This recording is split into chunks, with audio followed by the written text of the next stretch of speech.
Pada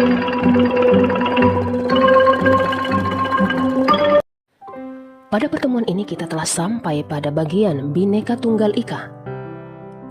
Pada materi ini ada bagian-bagian penting. Yang pertama, mengenali ragam identitas, mengidentifikasi identitas dan jati diri, menyadari dan mengenali identitas dan jati diri, menghargai dan membangun kolaborasi belajar dari kekayaan tradisi.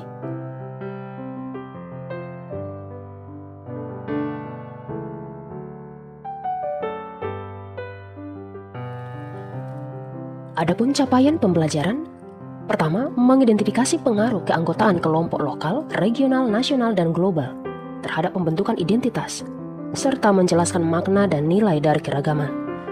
Kedua, mengidentifikasi respons terhadap kondisi dan keadaan yang ada di lingkungan dan masyarakat untuk menghasilkan kondisi dan keadaan yang lebih baik. Ketiga, mengidentifikasi mengenai contoh pertukaran budaya dan kolaborasi dalam dunia yang saling terhubung. Dan yang keempat, mengkaji makna dan manfaat hidup dalam kebinekaan, kaya akan kearifan lokal dan memiliki produk dalam negeri. Unit 1, mengidentifikasi identitas individu dan identitas kelompok. Tujuan pembelajaran, peserta didik diharapkan mampu menjelaskan apa yang dimaksud dengan identitas, baik pada aspek jenis identitas maupun pembentukannya. Peserta didik juga diharapkan mampu memberikan contoh tentang masing-masing jenis identitas dan mengaitkan konsep identitas tersebut dengan Pancasila.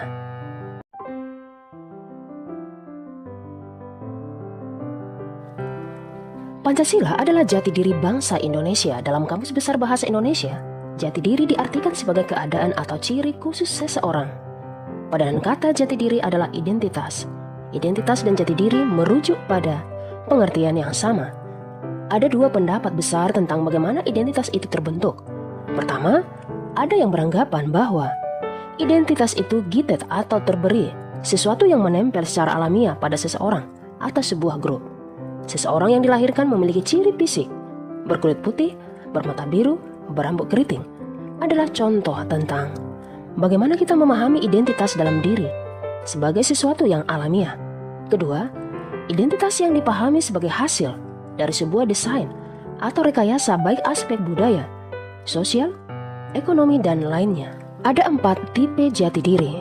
1. Identitas individu yang alami. 2. Identitas individu yang terbentuk secara sosial. 3. Identitas kelompok yang alami.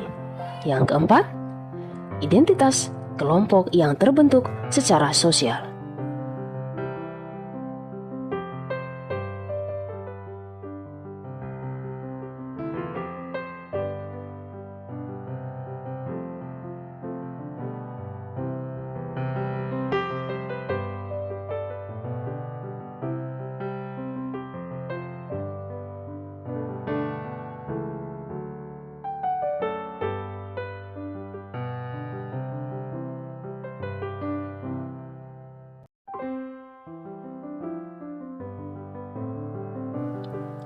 Unit 2, mengenali, menyadari, dan menghargai keragaman identitas. Tujuan pembelajaran, peserta didik diharapkan dapat mengenali dan membangun kesadaran bahwa ada keragaman identitas yang kita miliki sebagai sebuah bangsa. Peserta didik dapat menunjukkan penghargaannya terhadap keragaman budaya, baik yang ada di Indonesia maupun dunia. Mengenali dan menyadari keragaman identitas sebagai makhluk sosial, ciri yang melekat pada manusia adalah keinginan untuk melakukan interaksi satu dengan lainnya. Interaksi berarti hubungan timbal balik yang dilakukan baik antara individu, antar kelompok, maupun individu dengan kelompok. Sebagaimana para pendiri bangsa yang menyadari bahwa Indonesia adalah negara dengan keragaman budaya, agama, etnis, suku, dan bahasa.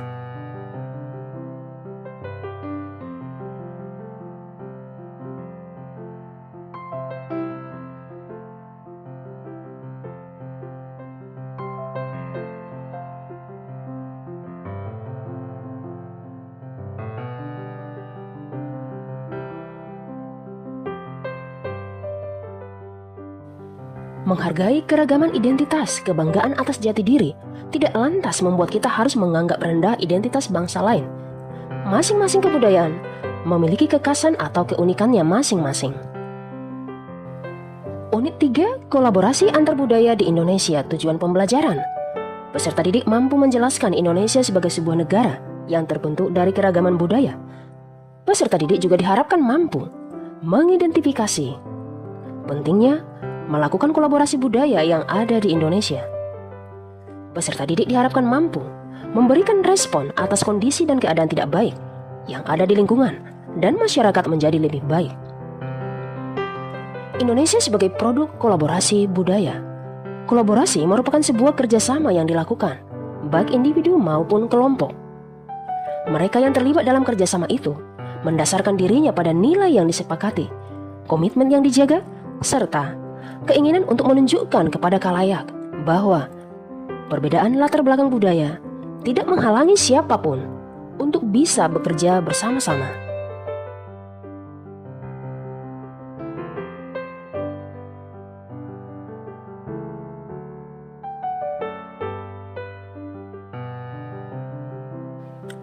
Unit 4, pertukaran budaya di pentas global, tujuan pembelajaran.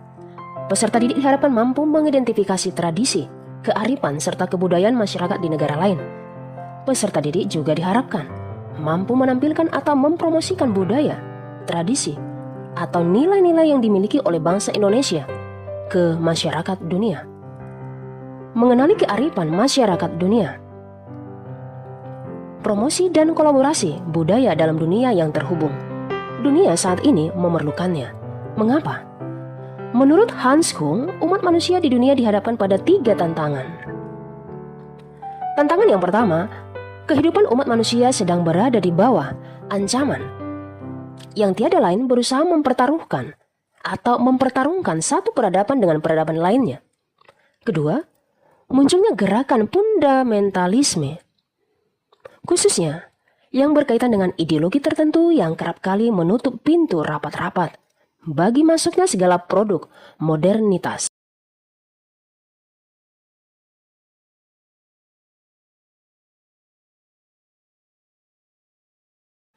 Ketiga, tantangan umat manusia adalah munculnya banyak varian dogmatisme yang eksis dalam setiap nilai atau ideologi. Di luar ketiga tantangan itu, sesungguhnya ada hal yang indah dan menarik, yakni eksistensi kearifan dalam setiap masyarakat dunia. Kearifan ini yang secara universal mengajak masyarakat untuk kembali kepada kesejatian hidup, saling berpegang erat antara sesama, dan bahu-membahu menyelamatkan bumi. Unit 5, belajar dari kekayaan tradisi, tujuan pembelajaran. Peserta didik diharapkan dapat menjelaskan makna dan manfaat hidup dalam kebinekaan, kaya akan kearifan lokal, serta memiliki kebanggaan atas produk dalam negeri. Peserta didik juga diharapkan mampu menunjukkan produk dan kearifan lokal, kebanggaan bangsa Indonesia, yang bisa digunakan untuk mengantisipasi tindakan-tindakan intoleransi atau diskriminasi.